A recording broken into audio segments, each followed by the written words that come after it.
Hello and welcome to this second in a series of 8 short video tutorials demonstrating how Veggie Compass can be used to give small and mid-size horticultural farmers a much fuller picture of their farm finances than traditional record-keeping systems provide.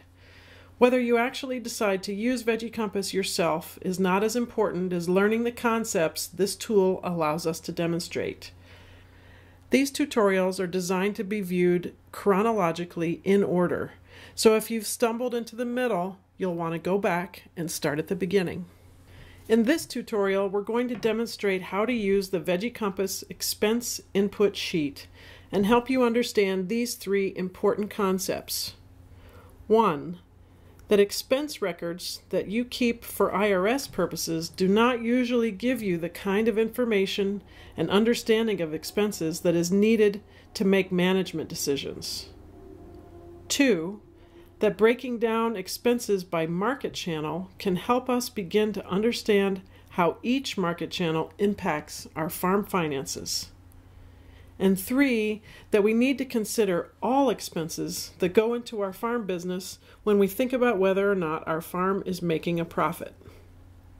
So let's get oriented on the expense input sheet.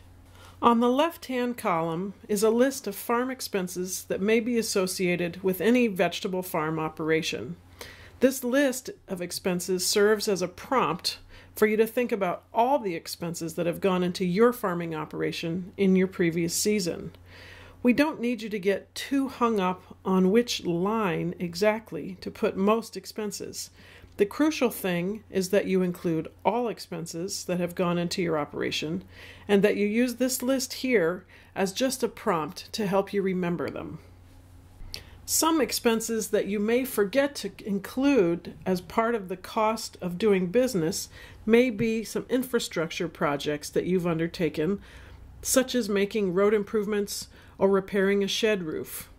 The income from the crops that you grow on the farm have to cover these expenses as well, so those must be entered into this expense input sheet. The other important thing in entering data on this expense input sheet is to keep all labor expenses in the labor area. That's between lines 4 and 24. And to keep all non-labor expenses out of the labor area. Other than that, in terms of how this Veggie Compass system works to provide such things as total crop cost and profit and loss by market, it doesn't really matter on what line the expense gets reported. As we'll show later, what is important is which column the expense gets reported. We understand and recognize that some of you growers may want to change this expense list a little bit to better fit your farming operation. We won't get into instructions on how to do that here, but the user manual does provide that information. What looks different about this expense sheet compared to any others you might have worked with or seen before are all these columns across the top of the page. These columns represent the parts of the business that you will allocate each expense to, so that you'll be able to learn the profit or loss for each market channel, and will be able to learn which parts of your farming operation are costing the most. This radically different approach will help you learn to price each crop according to what market channel the crop is being sold through in order to maximize profits or at least to minimize losses. Here's how it works. Column B is where you input the total for each expense line, and to the right are columns where you will break down that total into finer categories. Column C, in yellow, is for any expense that is considered a general management or administrative cost. You wonder, what do we mean by that? For example, the cost of creating a farm logo, or perhaps the cost of going to the Southern Sod Conference, would be considered general expenses because they cannot be attributed to any specific area of the operation or any specific market channel. The same holds true for expenses like property tax, land cost, and legal or accounting fees. Don't just use this category as a dumping ground. In later sheets, these general costs will be spread amongst all crops based on the percent that each crop contributes to the farm's income, regardless of market channel.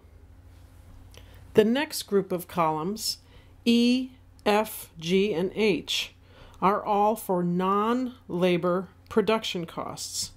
Those include seed, greenhouse, field growing, and harvest and pack expenses. Column I is for all production labor expenses and is only used for labor expense sections. This section lines 4 through 24. In that section, all production labor should be entered only in this pink column I.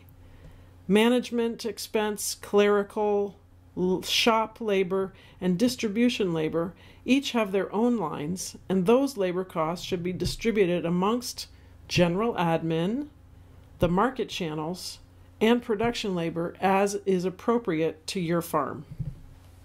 The next 5 colorful columns, letters J through N, are for the farm's various market channels. CSA, farmers markets, wholesale, roadside stand, and resale are the ones suggested in the Veggie Compass template. We've left some of the names of the market channels unlocked, those cells unlocked, so that you can change these columns to reflect your actual business accounts, simply by typing in the new channel name.